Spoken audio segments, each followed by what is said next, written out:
Antonio Cruz, soy doctor en biología y en teología y durante muchos años he venido recopilando información sobre los animales y las plantas en general. Pero lo que quiero presentarles hoy es mi último libro. Se titula Diccionario Ilustrado de Animales y Plantas de la Biblia.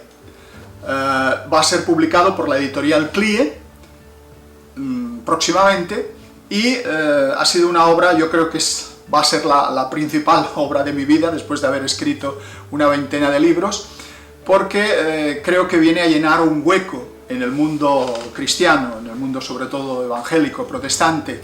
Ni siquiera en la literatura inglesa existe una obra similar. Por lo tanto, este libro es para mí una gran satisfacción presentárselo, porque rellena un hueco dentro de la literatura, dentro de los libros de habla hispana. A veces ha sido difícil, debido a los nombres hebreos, pero finalmente hemos podido conseguir y llegar a una conclusión. Espero que sea de su agrado y que Dios les bendiga.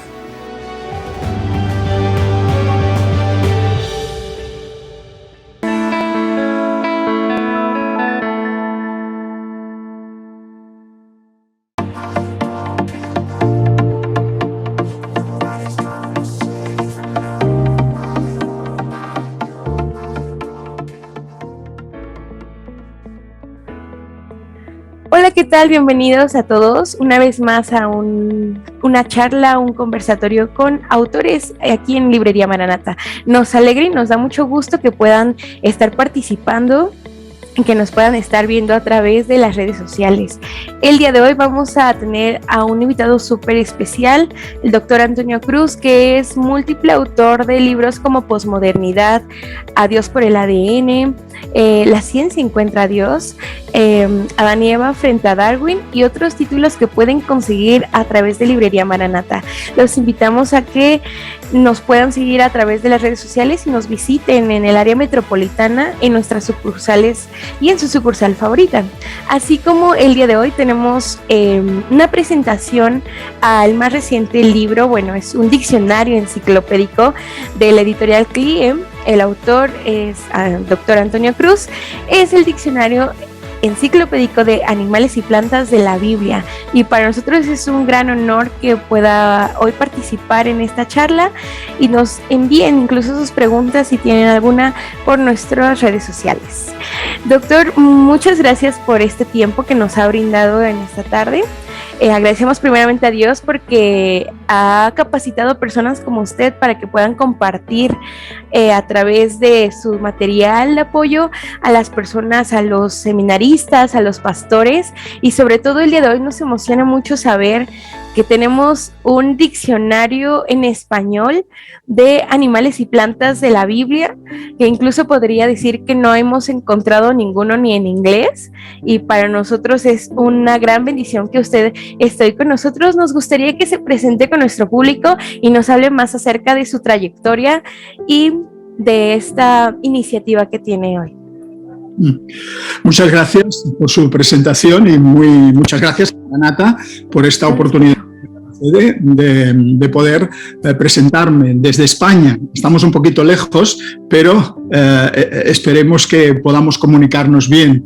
Pues sí, el Señor me permitió estudiar ya de joven en la Universidad de Barcelona, estudiar ciencias biológicas y pude doctorarme en biología, y después hice estudios de teología. También he sido pastor en diferentes iglesias de España.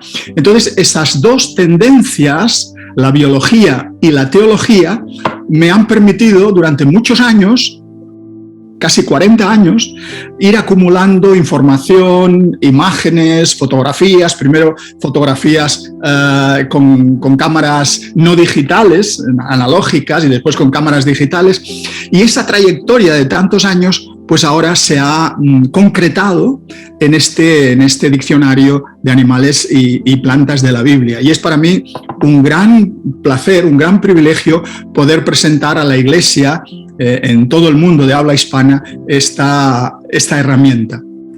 Sí, es igual para nosotros una obra que muchos aquí, especialmente en México, estaban esperando.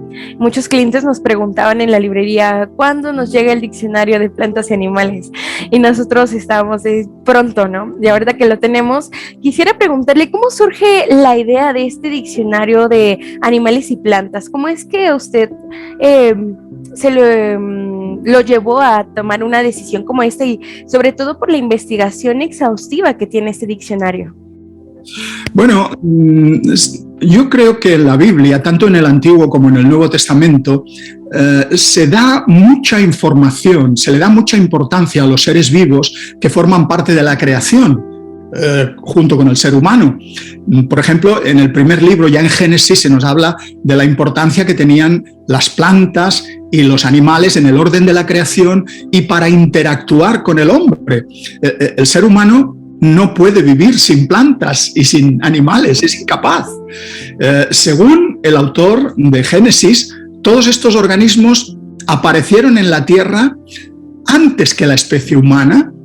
Se muestra, por ejemplo, a Adán nombrándolos, poniéndoles nombre a cada uno. Más adelante, en el libro de Levítico, se hablará de animales puros y animales impuros en relación con el culto a Jehová, y también se hablará de animales comestibles y no comestibles. Durante el diluvio, los animales merecen ser salvados, se toma una pareja de cada especie y 7 de las especies que eran útiles en los sacrificios, y son salvados estos animales, igual que Noé y su familia. Y cuando ya pasamos al Nuevo Testamento, vemos cómo Jesús nace en un pesebre donde comían los animales domesticados por el hombre. Juan el Bautista dirá, refiriéndose al Maestro, cuando bautiza a Jesús en el río Jordán, el Cordero de Dios que quita el pecado del mundo. Ese es Jesús, el Cordero de Dios. Marcos, el evangelista, dice también al principio de su ministerio que Jesús se fue al desierto y allí estuvo viviendo con animales salvajes. Jesús entra en Jerusalén montado en un pollino, en un burro joven, y Jesús habla del valor de los animales, de los pájaros, de los pajarillos, y nos dice, ¿no valéis vosotros mucho más que unos pajarillos? Pablo escribe en Romanos que las cosas invisibles de Dios se hacen claramente visibles siendo entendidas por medio de las cosas hechas, por medio del universo, por medio de los animales, de las plantas, incluso del ser humano. Por tanto, yo creo que conocer bien a los animales y a las plantas que Dios creó es conocer más y mejor al Creador. Y de ahí me surge la idea, de ahí nace esa necesidad de un diccionario de todos estos organismos que se mencionan en la Escritura, porque conocer la creación es conocer mejor a Dios.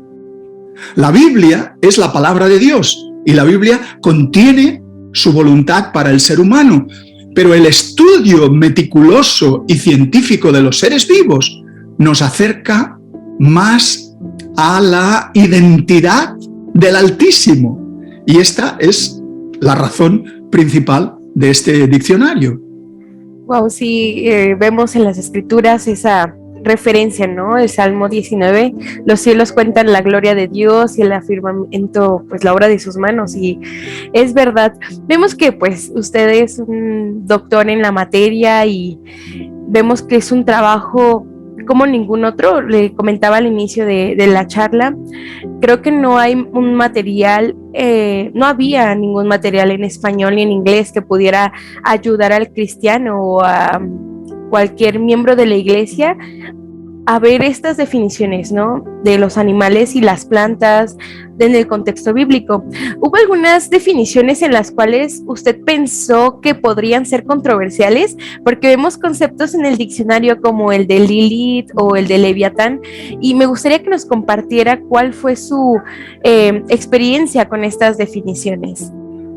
Sí, es cierto que en la Escritura aparecen algunos seres cuya interpretación siempre ha resultado un tanto polémica, sobre todo porque a veces solo figuran una vez. Es decir, el nombre en hebreo de ese ser solo aparece una vez y por tanto no hay con qué compararlo. No hay otro versículo con el que comparar y con el contexto.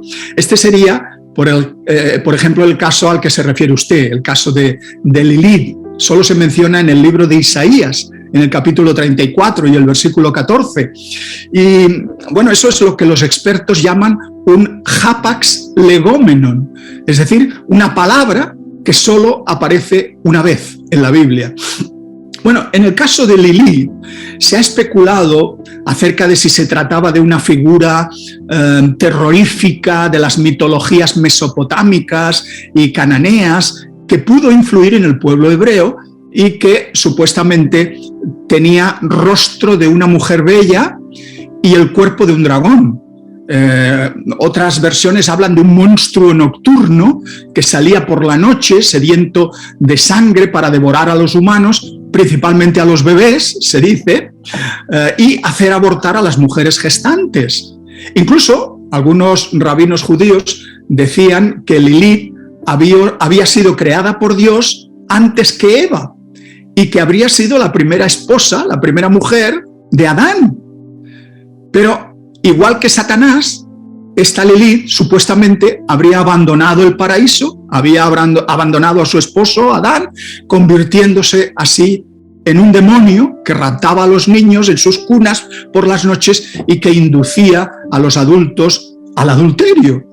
Sin embargo, la mayoría de los autores traducen el concepto Lilith por criatura nocturna o por lechuza, porque el contexto de este versículo de Isaías 34 es el de animales reales. O sea, se habla de Lilith dentro de una lista de animales que existen en la realidad y no de figuras mitológicas.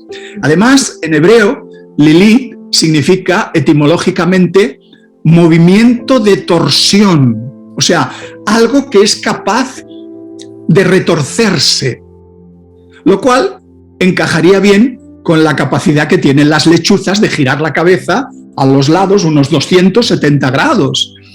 Por lo que respecta al otro ser, al Leviatán, también se trata de una palabra que aparece pocas veces, pero esta ya aparece 6 veces en la Biblia, en diferentes versículos, y su interpretación también ha sido objeto de debate entre los traductores. Se trataba de un monstruo legendario propio de las mitologías semíticas. Según la mitología de Ugarit, representaba la fuerza primigenia del caos que se oponía a la creación y al orden. Por tanto, los hebreos veían a Leviatán como el enemigo de Dios.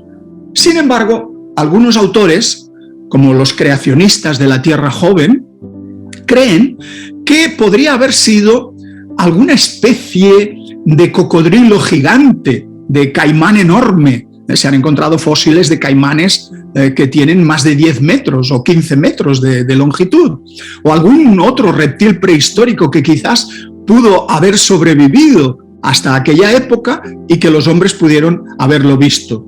No obstante, la mayoría de los comentaristas piensa que probablemente se trate Leviatán de una figura simbólica. Unos dicen que podría representar la constelación de Draco, del hemisferio norte, y que poseía connotaciones astrológicas, ¿no? Otros dicen que no, que quizá se trata de una alusión a los ríos Tigris y Éufrates, que representarían los imperios babilónico y asirio, y que el monstruo en cuestión estaría en el mar y sería Egipto. Desde el pueblo semita siempre Egipto se vio como algo negativo, ¿verdad? Sin embargo, también hay autores que dicen que el hecho de que la Biblia se refiera a Leviatán como una figura muy conocida de la mitología de los pueblos vecinos a Israel no significa necesariamente que la Biblia acepte su existencia real. Simplemente se podría emplear esta imagen popular para hacerse entender mejor. Por ejemplo, hoy día algún pastor podría predicar desde el púlpito que Jesús es más poderoso que Superman. y todo el mundo sabe que Superman no existe, que es una figura imaginaria, ¿verdad? Pero para expresar una idea que todo el mundo entiende perfectamente, quizá también en la Biblia, dicen algunos autores, podría ser este el caso. Resulta muy interesante cómo no solamente nos dejemos llevar, ¿no?, por una sola idea o un concepto. Lo que me gusta también, y lo ha explicado usted de manera muy clara, es que hay diferentes maneras de interpretación de acuerdo al contexto, a la historia, incluso a la cultura, porque viendo algunas definiciones como esta de Leviatán o de Lilith, pues sí hace referencia a una lechuza, y vemos en algunas culturas cómo las representan en sus estatuas con pies de, pues sí, con patas de lechuza, y con algunas otras alusión a otros animales. Pero esto es muy interesante porque nosotros a veces, bueno, la mayoría de los creyentes podría decir que nos cerramos solo a un concepto, solo a una idea. A veces nada más leemos una definición y la tomamos por objeto de la verdad, ¿no? Y justo abarcando e indagando más en esto, abrimos nuestra mente a otro panorama bíblico como el que usted nos acaba de mencionar, y yo creo que la utilidad de este diccionario es vasto, porque la etimología, incluso usted va a la raíz de la palabra, y el contexto nos da más acerca de esa palabra, de esa definición.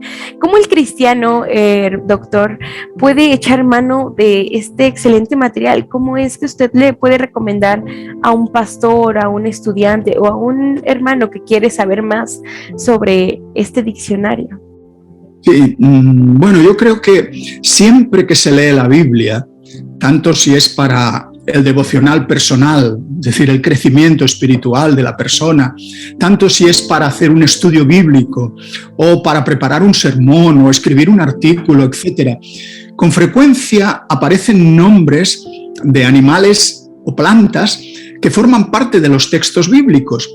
Si uno quiere comprender mejor de qué organismos se está hablando, qué significaban etimológicamente para los hebreos o para los pueblos vecinos a Israel, ¿cuál sería la correcta traducción de aquellos antiguos nombres hebreos de animales y de plantas?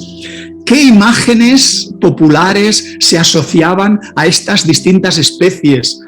¿Cómo se tradujeron dichos nombres desde el hebreo al griego? Y después, ¿cómo se tradujeron desde el griego al latín? ¿Y cómo se tradujeron del latín a las lenguas modernas, al español, al francés, al inglés? Y entonces aquí cabe preguntarse, ¿hubo errores en alguna de esas traducciones?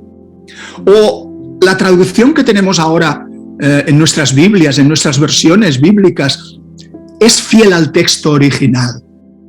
Entonces, cuando uno llega a esta situación que se genera en su mente la duda, es cuando hay que recurrir, creo yo, al diccionario de animales y plantas y buscar el nombre que acabamos de leer en la Escritura. Porque además de la información textual en esta obra, están las imágenes, las fotografías, que aportan una rápida comprensión del organismo en cuestión. No es lo mismo describir mediante texto una especie que poner la fotografía de la especie. Uno enseguida se hace una imagen real. Pues yo creo que esto puede enriquecer notablemente el estudio de la Biblia, sea de quien sea quien sea el estudioso de la palabra de Dios, el escudriñador de la Escritura. Y eso puede mejorar, por supuesto, nuestra comprensión bíblica y también nuestros mensajes, nuestros estudios bíblicos. Sí, creo que, insisto en esta parte, para mí el diccionario ha sido un manjar, lo he observado, me fascina incluso cada definición, porque viene muy bien explicado, y aparte de eso, la fotografía es impresionante. Yo veo las fotografías y digo, wow, me recuerda algunas revistas de estas de ciencia donde daban datos curiosos. Quisiera preguntarle acerca de las fotografías. Veo que algunas vienen y el nombre de Ana Romero, y algunas incluso aparece usted. Algunas de esas las tomó usted, todas las obtuvo en sus viajes o trayectos, o ha sido una recompilación de varias.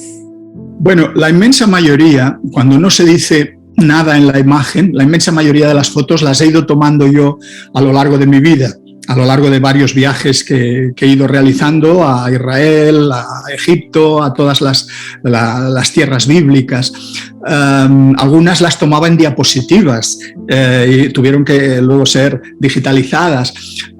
Pero cuando se pone el nombre de quien la hizo, esa imagen no es mía, pongo el autor quien la ha prestado. Y al final de la obra hay una página y una relación de todas aquellas imágenes que no son mías, que son prestadas, que son tomadas de otros autores, porque a veces hay imágenes que son casi imposibles de tomar.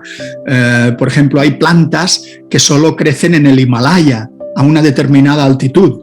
Entonces ahí pues no hay más remedio que tomar la foto de alguien, decir quién es el autor y con los permisos correspondientes. Pero la inmensa mayoría, cuando no se dice nada, la imagen es propia, es mía. Excelente, sí, porque muchos estaban igual impresionados con la cantidad de fotografías que tiene este diccionario. Y bueno, la siguiente pregunta va un poco más hacia la enseñanza bíblica, justamente como lo que mencionaba.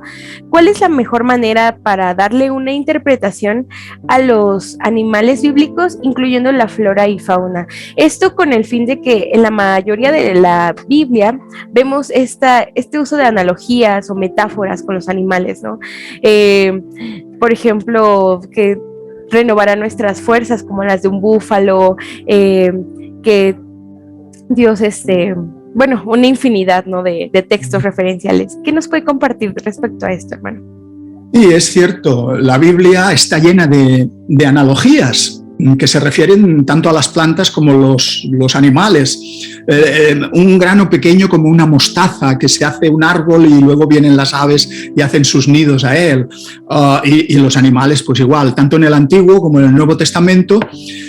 Y luego el propio Señor Jesús usó estas analogías frecuentemente. Por ejemplo, hay un versículo muy conocido en los Salmos, donde el salmista escribe: alaba, alma mía, a Jehová, y no olvides ninguno de sus beneficios. Él colma de bienes tu vida y te rejuvenece como a las águilas. ¿Qué quiere esto decir? Que te rejuvenece como a las águilas. Bueno, el rejuvenecimiento de las águilas tiene una base científica, tiene una base bíblica, biológica. No es que las águilas rompan sus picos y sus garras para que les crezcan otros picos nuevos y otras garras nuevas, como a veces se dice equivocadamente, ¿no? Incluso a veces yo he visto por ahí en YouTube gente que dice estas cosas. No, no es eso. El pico y las garras a las águilas les está creciendo siempre, toda la vida, y se va desgastando con el uso continuado.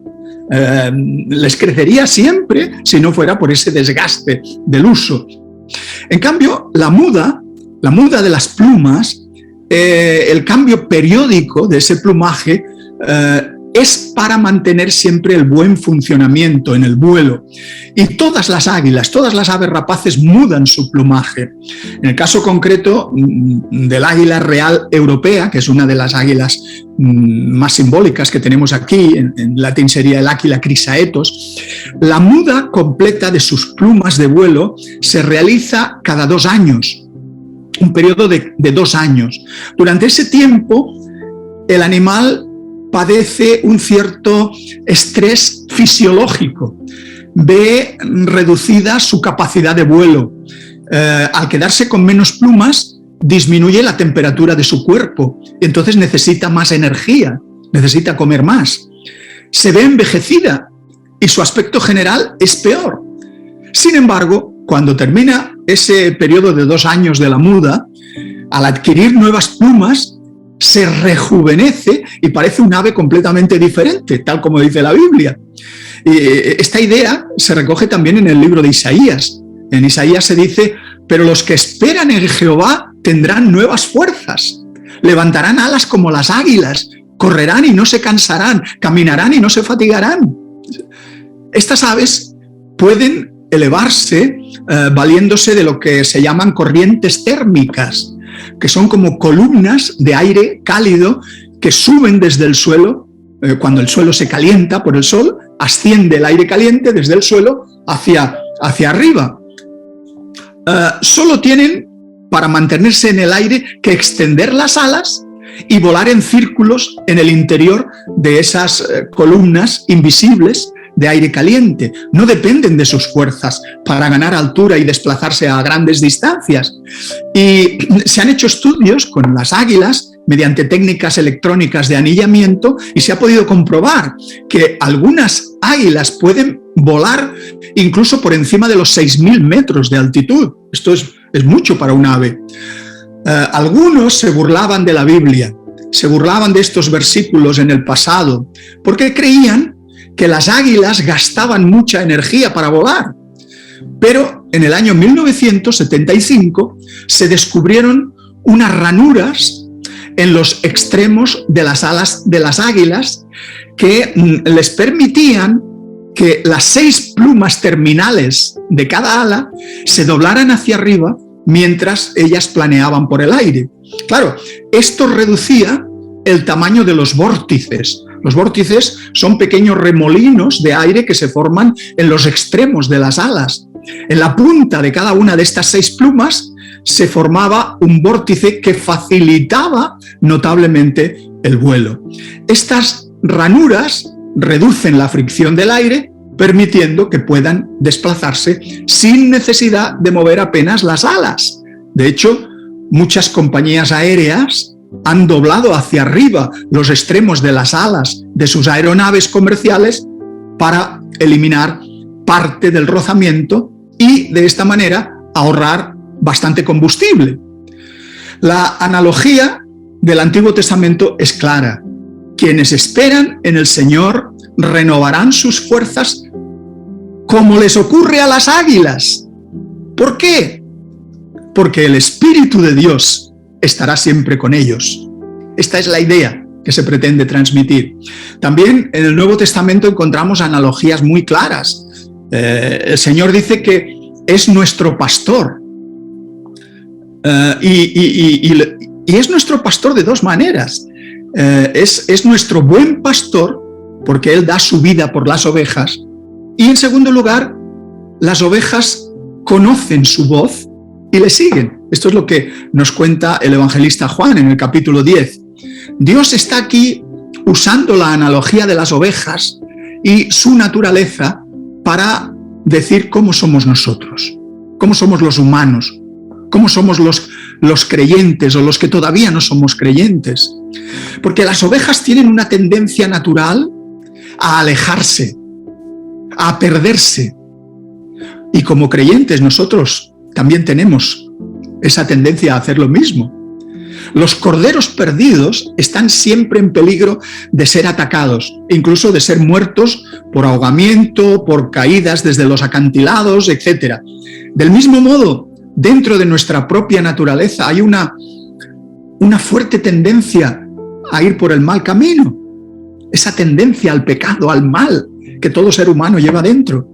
Por lo tanto, somos como ovejas errantes lejos del pastor a través de nuestra propia autosuficiencia, de querer autojustificarnos siempre.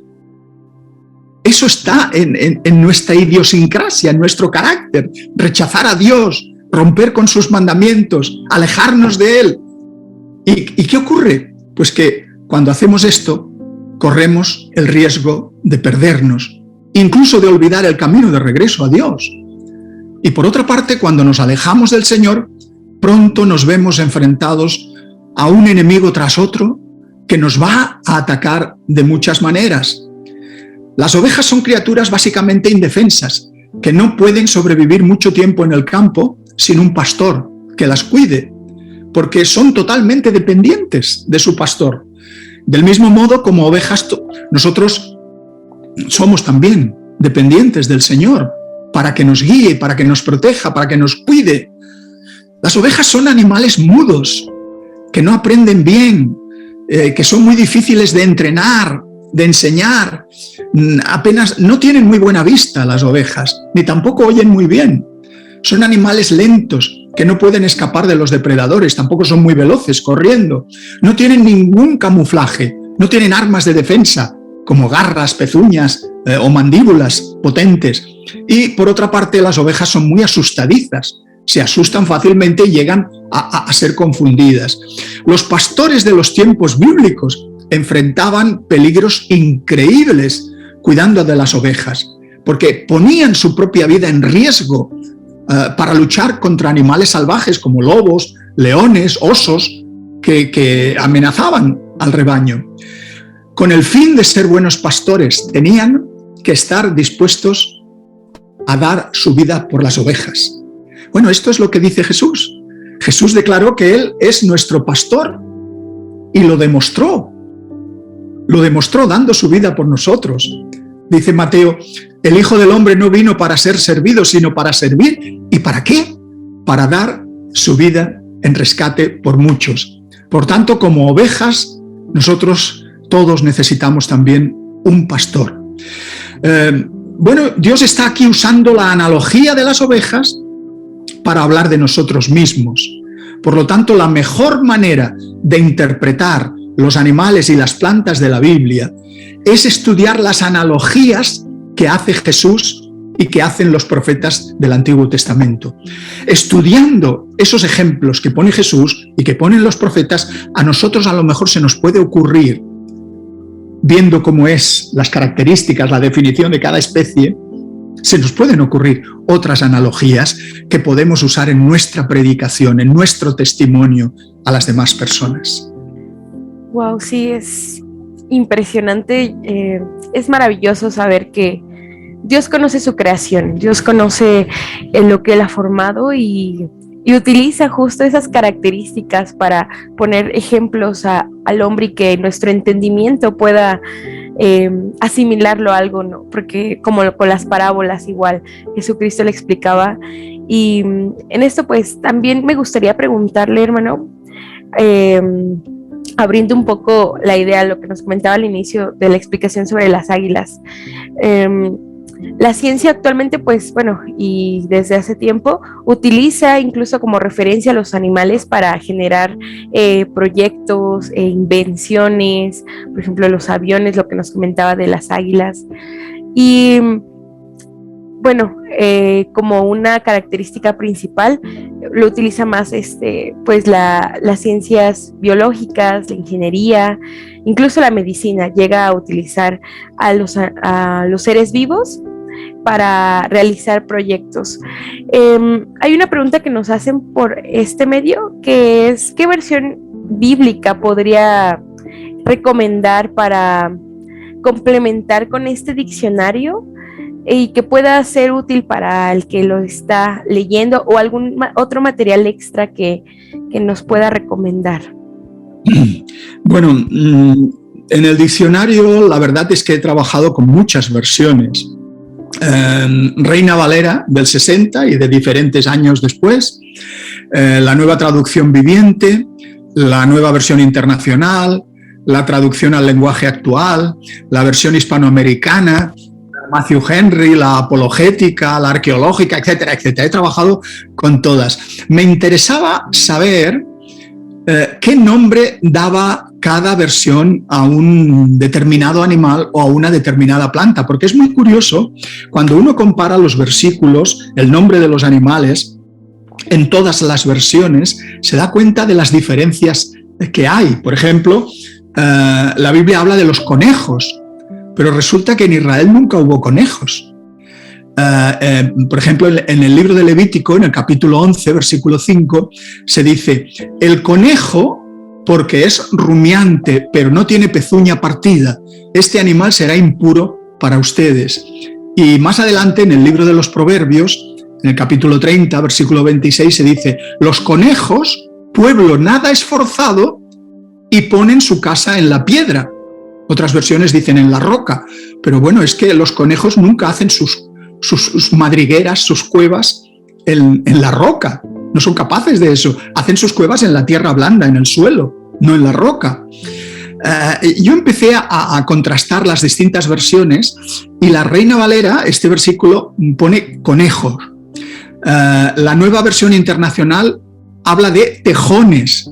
No es lo mismo un tejón que un conejo. Desde el punto de vista de la zoología, los zoólogos sabemos muy bien las diferencias. En la versión Dios habla hoy, vuelve a decir tejones. Y solo he encontrado una versión, la Nueva Traducción Viviente, que para mí en este caso es la más acertada, que no dice conejos, no dice tejones, dice damanes. Damanes. Los traductores europeos no conocían lo que era un damán. La palabra en el Antiguo Testamento, en hebreo, es shafán. Y shafán no es conejo, shafán es damán. Pero claro, como los traductores europeos no habían visto en su vida un damán, pues lo interpretaron como si el texto bíblico se refiriera a los típicos conejos que hay en Europa, porque esa especie les resultaba mucho más familiar.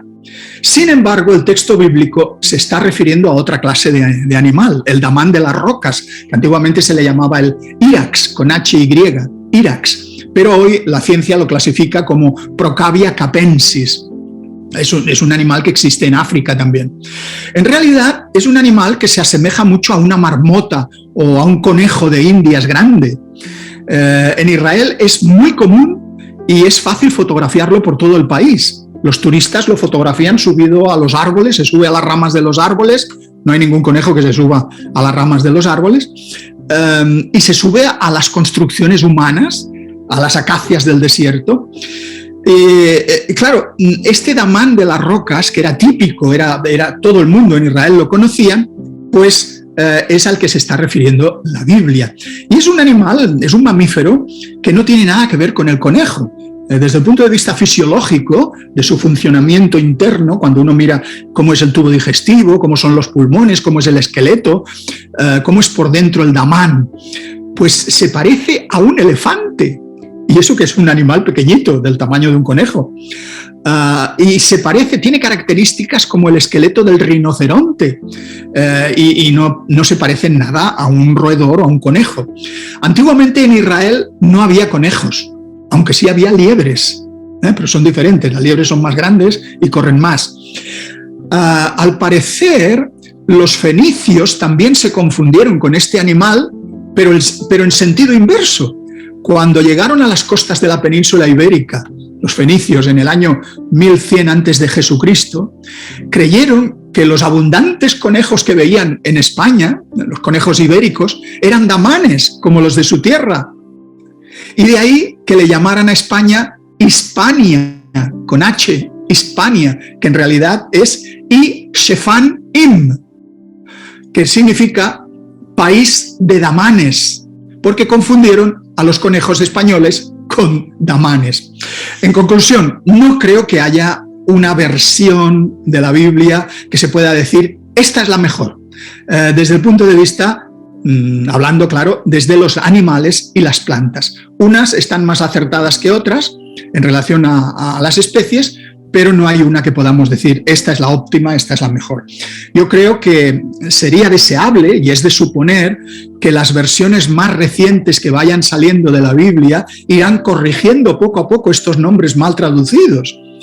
Y personalmente he usado más, yo soy muy chapado a la antigua, como decimos en España, muy tradicional, y la Biblia que más he usado es la Reina Valera del 60. Pero yo, porque también ya soy viejito y es la que más me gusta. Sí, excelente, hermano. Me llamó la atención porque estuve revisando el diccionario y hay una definición particular que se menciona en el libro de Éxodo cuando se estaban quejando que en Egipto tenían ajos. Esa definición para mí, bueno, en algún momento tuve la oportunidad de dar un estudio dentro de mi iglesia y un joven me preguntaba, ¿cómo era posible que el pueblo de Israel conocieran los ajos si eran esclavos? ¿Cómo llegaban ellos los ajos? Y justamente revisando el diccionario, hasta el día de hoy le pude dar como una contestación al joven y le dije, mira, tienes que adquirir el diccionario porque dentro de él pues se encuentra justo la respuesta, ¿no? Los egipcios utilizaban los ajos para para sus preparaciones. Era una planta incluso que utilizaban dentro de medicinal, ¿no? Y sus funciones que hasta el día de hoy la gente dentro de México la utilizan mucho en la cocina, en medicamentos incluso naturistas, etcétera. Y bueno, es como un breve paréntesis, ¿no? De definiciones que podemos aplicar en nuestra vida cotidiana. Lo que mencionaba usted también acerca de dar una nueva enseñanza, una enseñanza fresca, amplia, con tan solo un verso tan sencillo como puede ser el de esa analogía de que el cristiano o la humanidad son como esas ovejitas que están ciegas, mudas, perdidas, desorientadas, ¿no? Y tenemos una pregunta del público. Nos menciona, ¿podría caer maná del cielo en algún otro lugar de acuerdo a la explicación del diccionario? Un breve paréntesis a todo nuestro público, también les invitamos que adquieran el diccionario, lo tenemos presente en todas nuestras tiendas físicas y en nuestra tienda en línea para que puedan averiguar también de estas definiciones que tenemos aquí. Bueno, la cuestión del maná, el maná del cielo que caía, que Dios permitía para alimentar al pueblo de Israel en el desierto, es algo muy localizado. Es decir, desde luego Dios podría hacer que cayese maná donde Él quisiera, ¿no? Porque también aquello es un milagro, fue un milagro. Pero las condiciones ideales para que esto ocurriese fue las zonas desérticas de aquel momento. Podría tratarse de la relación entre una planta, un vegetal y un insecto que se alimenta de la planta y que produce ese azúcar que es el maná de color blanco, como unos copos blancos que parece nieve, pero dulces, muy nutritivos. Pero eso solo se da en esa región, esas especies de insectos solo viven allí y esas especies de vegetales solo se dan allí, no existen en ningún otro lugar de la tierra. Y posiblemente el Señor usó eso para alimentar a su pueblo. Es decir, el hecho de que Dios hubiese creado los insectos y las plantas adecuadas para el maná no elimina que lo que ocurrió allí fuera un milagro. Porque cuando uno lee detenidamente la Biblia se da cuenta de que el maná, pues si se recogía más de la cuenta, se corrompía y no se podía guardar. En cambio, hay días que sí se podía guardar. E incluso se guardó durante muchos años. Eso evidentemente es un milagro del Señor, de Dios, ¿no? Sin embargo, Dios puede usar lo que Él ha hecho de manera milagrosa. Sí, claro, pues si Dios es... Las escrituras son un libro que nos enseña demasiado, y ahorita con la cuestión de este increíble material podemos decir que expandimos nuestra mente, ¿no? A revisar otro tipo de definición. Para mí es de mucho placer, hermano, que el día de hoy usted nos pudiera acompañar en este conversatorio. El conocimiento que tiene y la trayectoria ha sido de mucha bendición para muchas personas, no solamente dentro de España o de Europa, sino también de este lado de Latinoamérica, especialmente de México. No sabe la cantidad de hermanos que les gustan las obras que ha escrito, como Adán y Eva frente a Darwin. Es un libro muy solicitado por las personas aquí, y agradecemos mucho su participación y tiempo, y sobre todo por este nuevo diccionario enciclopédico, que nos gustaría incluso que usted nos diera algunas palabras para todas las personas dentro de la zona en la que nosotros nos encontramos, que usted pudiera incentivarlos o motivarlos a adquirir este material con el fin de aprender, o alguna palabra que usted tenga para ellos. Muchas gracias, Uri. Es para mí un privilegio poder estar con vosotros, poder haber compartido estas pocas ideas, y sobre todo le doy muchas gracias al Señor porque me ha permitido hacer esta obra. A veces uno no sabe cómo el Señor lo puede usar. Uno piensa, ¿pero qué tendrán que ver los animales y las plantas que a mí me gustan? Yo, cuando estaba en la Universidad de Barcelona estudiando biología, pensaba, ¿cómo puedo yo servir al Señor con la biología? Pero cada persona, en cada área, en cada profesión, puede servir perfectamente al Señor, con sus talentos, con los dones que el Señor le ha concedido. Hoy estamos viviendo en una sociedad hostil a la fe, una sociedad que cuando llegas a la universidad, en cualquier carrera, en cualquier materia, te vas a encontrar con muchos profesores y con muchos alumnos que son agnósticos o que son ateos o que creen que Dios no existe, ¿no? Y que todo el asunto de la religión es una invención humana.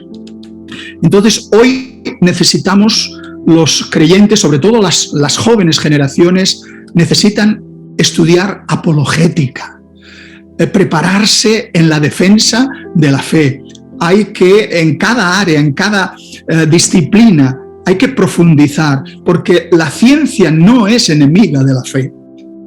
La ciencia, no, como algunos dicen, la ciencia ha demostrado que Dios no existe. Falso, rotundamente falso. Si alguna cosa la ciencia nos está diciendo hoy, es que hay un diseño inteligente detrás de todo. Los seres vivos, los animales, las plantas, el universo, el cosmos, todo lo que el ser humano está estudiando, las leyes de la física, la materia submicroscópica, los átomos, las partículas subatómicas, la física cuántica, todo nos habla de que detrás hay una mente que lo ha predispuesto todo de una manera inteligente. Y hoy día el ateísmo, el materialismo, tiene muy difícil mantener su cosmovisión, porque la ciencia no lo respalda. Se requiere una inteligencia. El ADN, ¿qué es el ADN? Bueno, en el ADN está escrito, están todos los genes donde se dice cómo es un ser vivo, cómo es un ser humano, cómo es un caballo, cómo es un árbol. Pero ¿quién ha metido esa información ahí? ¿El azar? ¿La casualidad? ¿Las mutaciones casuales seleccionadas por la selección natural? ¿La evolución sin propósito? Imposible.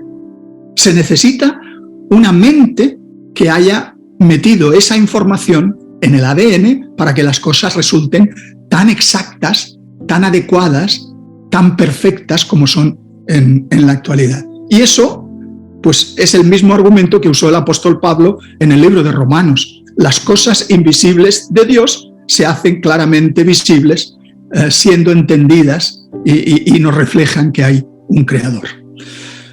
Así que a estudiar apologética. Sí, excelente recomendación, doctor Antonio. De verdad, agradecemos mucho este tiempo. Sus palabras han motivado y sé que motivarán muchos corazones para que todo lo que realicemos sea para la gloria de Dios. Sea en lo poco o en lo mucho, Dios utilice a cada persona para dar gloria a su nombre. Y muchas gracias de verdad por este espacio, por este tiempo. Quiero decirle personalmente que admiro su trabajo, le doy gracias a Dios por su vida y porque hemos aprendido mucho el día de hoy, todos los que estamos aquí escuchándole y los que le escucharán también más adelante. Gracias por este tiempo, hermano, y pues les invitamos a todos a que sigan nuestras redes sociales y puedan adquirir este diccionario en nuestra tienda en línea y en nuestras tiendas físicas. Muchas gracias y hasta luego. Adiós. Muchas gracias, hermano. Que tenga una excelente noche y pues por este tiempo, de verdad, muchas gracias. Hemos aprendido muchísimo. En otra ocasión que podamos ver. Sí, excelente. Esperemos que algún día pueda visitar aquí México y visitar su zona de flora y fauna, porque es vasta también. Muchas bendiciones. Bendiciones, hermano. Hasta luego.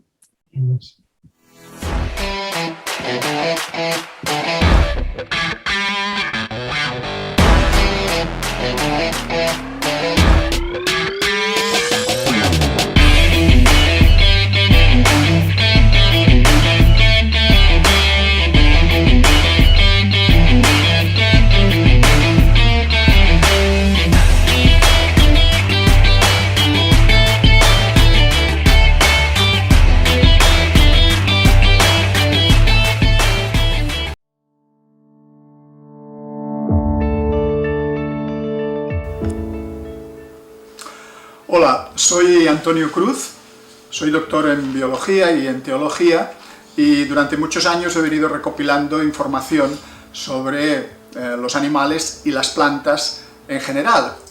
pero lo que quiero presentarles hoy es mi último libro.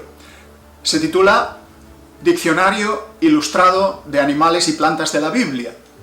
Va a ser publicado por la editorial CLIE próximamente y ha sido una obra, yo creo que va a ser la principal obra de mi vida después de haber escrito una veintena de libros, porque creo que viene a llenar un hueco en el mundo cristiano, en el mundo sobre todo evangélico, protestante. Ni siquiera en la literatura inglesa existe una obra similar. Por lo tanto, este libro es para mí una gran satisfacción presentárselo, porque rellena un hueco dentro de la literatura, dentro de los libros de habla hispana. A veces ha sido difícil, debido a los nombres hebreos, pero finalmente hemos podido conseguir y llegar a una conclusión. Espero que sea de su agrado y que Dios les bendiga.